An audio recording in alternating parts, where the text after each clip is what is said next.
میں ایک اور چیز ایڈ کروں گا کہ جیسے آپ نے یہ ساری بات بتائی ماشاءاللہ سے، میں چاہوں گا کہ جو ہمارے اسلاف تھے، اکابرین تھے، ان کی کوئی کچھ باتیں ہمارے ساتھ شیئر کر دیں کہ نوجوانوں کو، خاص طور پر یونیورسٹیز کے، جو ہمارا آج کا پروگرام ہے اس کے ذریعے، کہ ان میں اختلاف رائے کس سطح تک ہوتا تھا اور پھر ان کا آپس میں اختلاف رائے کس حد تک ہوتا تھا اور وہ کیسے ڈیل کرتے تھے آپس میں. یعنی جیسے آج ہمارے ہاں شدت اور نفرت ہے، کیا وہاں بھی ایسا ہوتا تھا؟ یعنی جیسے نماز ایک دوسرے کے پیچھے نہیں پڑھنی اور کئی وجوہات، جیسے میں نے آپ کو یہ واقعہ سنایا، تو اس کے ذریعے کوئی ایک پیغام، بڑا محبت اور پیار بھرا کوئی پیغام آپ ہمارے ناظرین تک دیکھیں، آپ نے پچھلا واقعہ مجھ سے بیان کیا کہ تشیع مسلک کی ایک بہن موجود تھی اور ان کے سامنے اہل سنت کی بہن نے یہ جملہ کہا کہ ان کے ساتھ تو کھانا بھی حرام ہے، ان کا کلمہ ہی الگ ہے.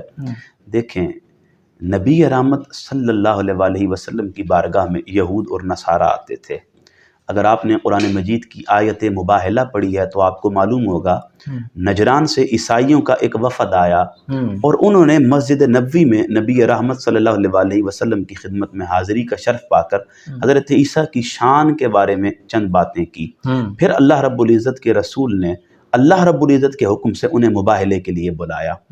آپ مجھے بتائیں، نبی رحمت صلی اللہ علیہ وآلہ وسلم کے اس مباہلے کے طریق میں کہیں ہمیں بغض و حسد معاذ اللہ نظر آتا ہے؟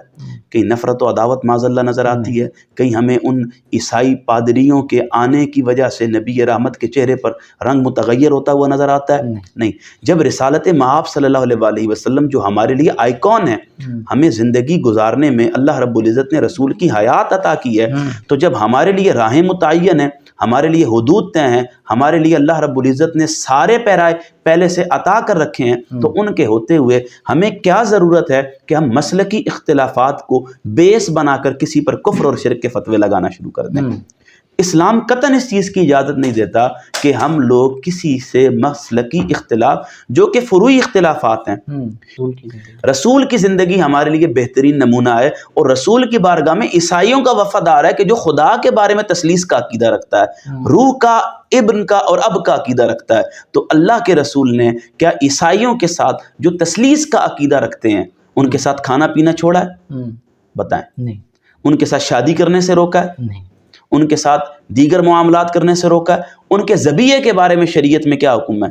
یہ ایسی باتیں نہیں ہیں جو آج کا نوجوان نہیں جانتا، لیکن فکری طور پر ہمارے معاشرے میں مذہبی پیشوا بعض ایسے شرپسند عناصر بن گئے کہ جنہوں نے اس ملک کے پاکستان اور بالخصوص مذہب اسلام کو اپنی انا کی بھیڑ چڑھا دیا، جس وجہ سے معاشرے میں اختلافات پیدا ہوئے، جس وجہ سے لوگوں کو فکری طور پر کمزوریاں لاحق ہوئی، اور اس کمزوری کی بنیاد پر آج ہمارا ملک اب بھی مسلکی انتشار کی آگ میں جل رہا ہے.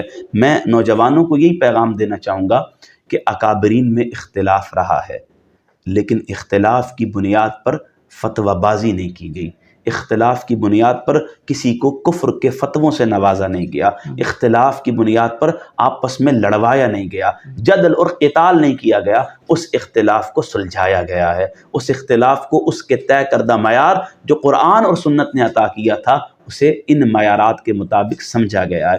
تو جب اکابرین کی زندگی ہمارے سامنے روشنی کی صورت میں نمایاں ہے تو ہمیں کیا ضرورت ہے کہ ہم اختلافات کو، جو فروعی اختلافات ہیں، بیس بنا کر اکابرین کے طرز زندگی کو چھوڑ کر ان لوگوں کے طرز زندگی کو اختیار کریں جن کی زندگی میں خیر ذرہ بھر بھی نہیں ہے.